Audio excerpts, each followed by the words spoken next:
नमस्ते सर, मेरा नाम अदिति सिंह है और मैं हिंदी ऑनर्स की छात्रा हूँ। मेरा सवाल आपसे ये है कि अगर आपको भारत का एजुकेशन मिनिस्टर बनने का अवसर मिले तो आप हिंदी को लेकर कौन से नए बदलाव करना चाहेंगे या कौन सी नई पॉलिसीज को इंट्रोड्यूस करना चाहेंगे? पहली बात तो ऐसा होगा नहीं, है ना? कोई मुझे क्यों बनाएगा।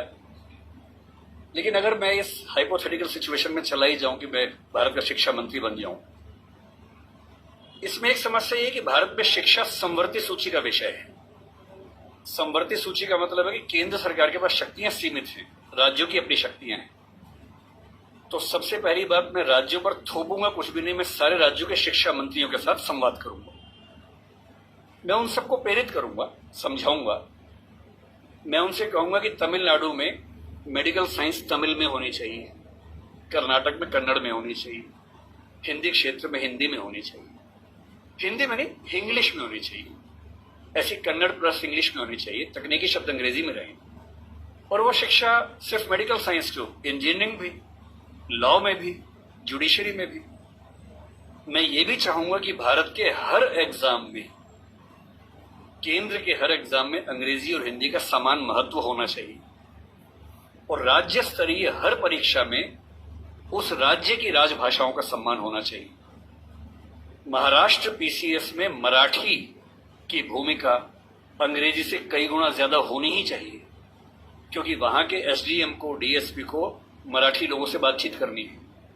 और यदि किसी राज्य में 2-3 राजभाषाएं हैं तो वहां की परीक्षा में उन दोनों तीनों राजभाषाओं की परीक्षा होनी चाहिए, ताकि वो व्यक्ति सेवाओं में आए जो उन भाषाओं को बोल सकता है। कुछ ऐसे प्रयास। और तीसरी बात, अभी हमें शिक्षा पर बजट हम बहुत कंजूसी खर्च करते हैं। हमारा ज्यादा बजट सेना पे खर्च होता है और चीजों पे होता है। मजबूरी वो भी है, सेना को हम नहीं छोड़ सकते, क्योंकि सुरक्षित होंगे तो पढ़ेंगे, अगर युद्ध हो गया किताब फेंके तो मारेंगे नहीं, तो हमें ये हथियार चाहिए ही चाहिए, युद्ध तो करना ही पड़ सकता है। पर मैं चाहूंगा कि शिक्षा पर हमारा खर्च बढ़े। एक ऐसी हिंदी में समस्या क्या होती है, और ये हिंदी के साथ बाकी भारतीय भाषाओं में, आपको हर विषय में अच्छे अध्यापक ही नहीं मिलते हैं। अच्छे अध्यापक क्यों नहीं मिलते हैं? क्योंकि अच्छे कॉलेज ही नहीं है। अच्छे कॉलेज क्यों नहीं है? क्योंकि अच्छे शिक्षक पहले बने ही नहीं थे। अच्छे शिक्षक क्यों नहीं बने थे? क्योंकि उनको पता था कि नौकरी मिलेगी नहीं। अगर नौकरी इंग्लिश में ही मिलेगी तो लोग इंग्लिश मीडियम में ही पढ़ेंगे। इस बच्ची ने अभी भी कहा कि मैं अंग्रेजी माध्यम में, मुझे हिंदी ज्यादा समझ में आती है। पर ये अंग्रेजी माध्यम में क्यों है? क्योंकि नौकरी का संकट है, एक मजबूरी है कि नौकरी इंग्लिश में मिलेगी। अगर भारत सरकार ठान ले और राज्यों की सरकारें ठान लें, अपनी अपनी भाषाओं में पढ़ाई लिखाई की संस्कृति को ठीक से विकसित करें। रामविलास शर्मा जी ने कहा था कि हर जिले में एक विश्वविद्यालय होना चाहिए अपनी भाषा में। आंध्र प्रदेश के हर जिले में एक तेलुगु विश्वविद्यालय हो, जो उस जिले की विशेषताओं को केंद्र में रखकर ज्ञान, विज्ञान, कौशल का विकास करता हो। ये हिंदी पट्टी में होना चाहिए। हर जिले में विश्वविद्यालय हो, छोटा ही हो, एक विश्वविद्यालय हो। उस जिले में खेती कैसे अच्छी हो सकती है, उस जिले में उद्योग कैसे पनपेगा, स्टार्टअप कैसे होगा, उस पर रिसर्च वहां पर हो, वहां की भाषा में हो, वहां के किसान को समझ में आती हो। और देखिए, अनुवाद की दुनिया बड़ी समृद्ध हो चुकी है। आज से 4 साल पहले गूगल ट्रांसलेट करने पे हंसी आती थी। आज क्रिएटिव ट्रांसलेशन छोड़ दीजिए, तथ्यों का अनुवाद मैं तो अक्सर लगभग रोज इस्तेमाल करता हूं। हम जिस संस्था में काम करते हैं दृष्टि में, हमारी राजभाषा हिंदी भी, अंग्रेजी भी है। और मैं सुनिश्चित करता हूं कि हमारी संस्था में जितने भी नोटिफिकेशन आएंगे पहले हिंदी में आते हैं, फिर अंग्रेजी में आते हैं। मैं खुद बनाता हूं, दोनों भाषाओं में बनाता हूं।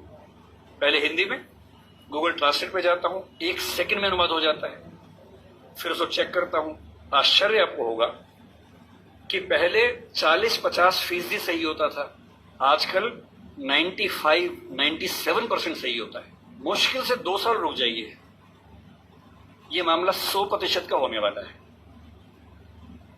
जिस दिन 100% का हो गया, उस दिन हिंदी वालों का ये बहाना खत्म हो जाएगा कि हिंदी में कंटेंट नहीं है। आपको अंग्रेजी का जो अखबार पढ़ना है, आज से 2 साल बाद पता क्या होगा? आप नेट पे जाएंगे, द हिंदू मान लीजिए पढ़ना है आपको, आप द हिंदू पे जाएंगे, नीचे क्या लिखा होगा, कौन सी भाषा में पढ़ेंगे, सारी भाषाओं के नाम होंगे, यहां तक कि स्पेनिश और फ्रेंच भी लिखा होगा। आप हिंदी क्लिक करेंगे, पूरा अखबार हिंदी में आएगा आपके सामने। फिर क्या बहाना बचता है? दुनिया की जो भी किताब पढ़नी है, एक टैबलेट आपके पास होगा या बुक रीडर होगा, दुनिया की जो किताब पढ़नी हो अपनी भाषा में आप पढ़ेंगे और अनुवाद की समस्या रत्ती भर नहीं होगी। मुश्किल से 5 से 10 साल के बाद ऐसी डिवाइसेस आ जाएंगी, ईयरफोन लगा होगा आपके कान में, आप जैसे मैं अभी जब विदेश में जाता हूं, जहां अंग्रेजी चलती है वहां दिक्कत नहीं आती। अब जैसे मान लीजिए मैं ऑशविट्ज, एक आपने सुना होगा जहां नाजी अत्याचार हुए थे, मैं 2 दिन पहले पोलैंड में वहीं गया हुआ था, वहां हर चीज पोलिश भाषा में लिखी हुई थी, कहीं कहीं अंग्रेजी थी। अब समझ में नहीं आ रहा कैसे पढ़ूं। गूगल ट्रांसलेट पे जाके कैमरा ऑन करना है, लैंग्वेज में आपने कर दिया पॉलिश टू इंग्लिश, आप कैमरा जहां जहां ले जा रहे हैं पॉलिश इंग्लिश में कन्वर्ट होकर दिख रही है आपको, कोई समस्या ही नहीं है। वो सारी पॉलिश लिखी है, मैं सारा अंग्रेजी में पढ़ रहा हूं, कहीं कहीं हिंदी में पढ़ रहा हूं, सब कुछ हो चुका है। मुश्किल से 2-3 साल बाद क्या होगा, ऐसे हेडफोन्स और माइक आ जाएंगे, आप अपने कंप्यूटर से या फोन से कनेक्टेड हैं, एक पॉलिश व्यक्ति या मान लीजिए डच व्यक्ति आपसे बात कर रहा है नीदरलैंड्स का, उसको केवल डच आती है, मुझे केवल हिंदी आती है। मैंने अपने फोन में डच से हिंदी सेट कर दिया, उसने अपने फोन में हिंदी से डच सेट कर दिया, वो डच बोल रहा है, मेरे हेडफोन में जो माइक है वो उसको सुन रहा है, कंप्यूटर कनेक्टेड है, फोन कनेक्टेड है, मेरा फोन तुरंत उसको हिंदी में कन्वर्ट करके मुझे हिंदी में सुना रहा है। मैं हिंदी बोल रहा हूं, उसे डच में सुन रहा है। और ये मैक्सिमम अगले 5 साल का मामला है। 5 साल बाद बेबीलोन की मीनार बन जाएगी।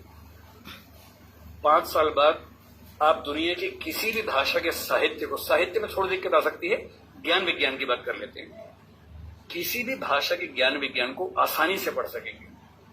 अगर मैं शिक्षा मंत्री बन गया, जो कि मैं नहीं बनूंगा, मैं जानता हूं, क्योंकि लोग क्लिप काट के चलाएंगे कि देखो बनना चाह रहा है ना। अगर ऐसा कभी हुआ तो मैं सुनिश्चित करूंगा भारत के हर विश्वविद्यालय में हर ज्ञान की चीज हर भाषा में उपलब्ध हो।